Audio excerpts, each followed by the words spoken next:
Welcome to Morning Joan, the hottest podcast in town. I'm your host, Joan, and I'm so glad you're joining me today. Grab a cup of coffee, get comfortable, and let's dive into the latest scoop. We've got some exciting news from the world of entertainment, and it's all about the Marvel Universe. You know I love my superheroes, and today we're talking about the new Fantastic Four movie, First Steps. The reviews are in, and it seems like this film is a game changer. With an all-star cast, including Pedro Pascal, Vanessa Kirby, and Eben Moss-Backraff, this movie is bringing a fresh take to the classic comic book series. According to the critics, First Steps is a fun, action-packed ride that's full of humor and heart. The film's retro-futuristic vibe is getting a lot of love, with many praising the set design and the way it brings the characters to life. And let's talk about those characters. The chemistry between the leads is undeniable, and it sounds like they're all bringing their game to the table. But what really has me intrigued is that this movie exists in its own universe, so you don't need to have seen any of the previous Marvel films to jump in. Director Matt Shakman wants viewers to feel like they can just dive right in, without needing to know all the backstory. And I have to say, that's a pretty refreshing approach. Marvel boss Kevin Feige is also making waves with his recent comments about the studio's future plans. He's talking about a 7-year plan, which includes some exciting new projects like Spider-Man, Brand New Day, and not one, but 2 Avengers movies. And it sounds like they're taking a cue from their rivals over at DC Comics, who just had a huge hit with their Superman movie. Now, I know some of you might be thinking, Joan, this all sounds great, but what about the plot? Well, let's just say that First Steps is setting the stage for some big things to come. It's introducing us to these iconic characters in a whole new way, and it seems like they're going to be a major part of the MCU moving forward. So, are you excited to see Fantastic Four First Steps? Let me know on social media using the hashtag #MorningJoan. We'll be discussing this more throughout the show, and I want to hear your thoughts. We'll be right back with more tea on Morning Joan. Welcome back to Morning Joan, darlings. I hope you're all having a fabulous day so far. We've got a fascinating story to dive into now, and it's all about the latest trend in branding, the rise of the branded diner. Yes, you heard that right, diners. Those retro chic eateries are being taken over by luxury brands, and it's not just about serving up a cup of coffee or a burger. From Chanel to Skims, and now even Tesla, companies are jumping on the bandwagon, creating immersive experiences that are part event, part signifier. It's all about building brand affinity, darling. They want you to associate their brand with a way of living, not just a product. And what better way to do that than over a plate of food or a cup of coffee in a sleek, Instagrammable setting?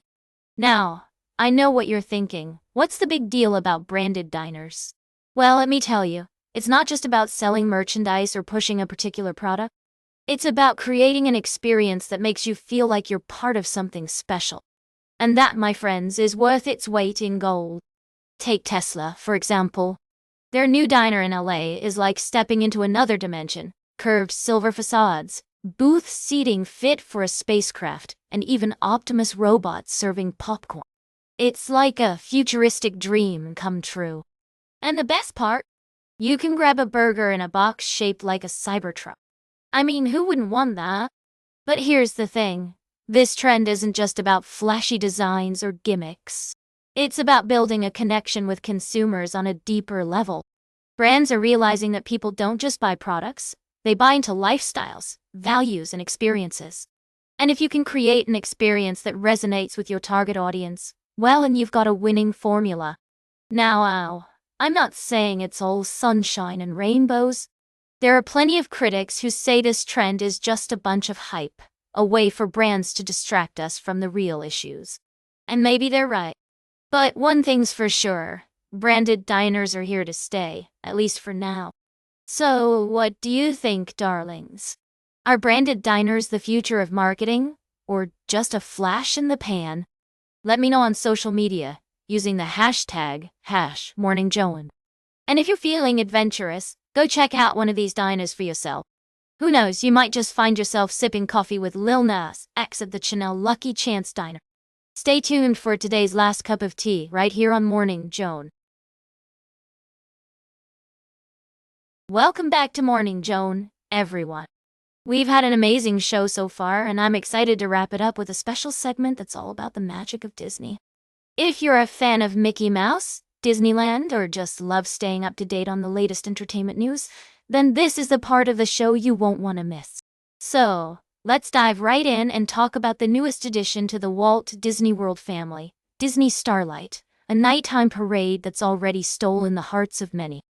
This spectacular event features 10 stunning floats, a brand new musical score, and dozens of beloved characters and performers that bring the whole experience to life. What I love most about Disney Starlight is how it seamlessly blends old and new, paying homage to classic Disney parades while showcasing cutting-edge technology. From singing along with Miguel from Encanto to dancing with Mirabel, this parade has something for everyone. And let's not forget the impressive use of video and lighting. We're talking thousands of twinkling lights on each float, folks. The attention to detail in this parade is truly remarkable. Did you know that the Encanto-themed float features a 360-degree screen that displays the iconic magic candle from the movie? It's these little touches that make Disney Starlight feel like a truly immersive experience. But what really gets me excited is how the parade nods to past Magic Kingdom parades, like Spectrum Magic and the Main Street Electrical Parade. You'll hear familiar music, see beloved characters, and even spot some nostalgic references that will transport you back in time. As someone who's always on the lookout for the latest and greatest in entertainment, I have to say that Disney Starlight is a must-see. It's a perfect blend of nostalgia, technology, and good old-fashioned Disney magic. So, if you're planning a trip to Walt Disney World anytime soon, be sure to add this nighttime parade to your itinerary. And that's all for today's Morning Joan. Remember to like, share, and subscribe. And until next time, stay fabulous.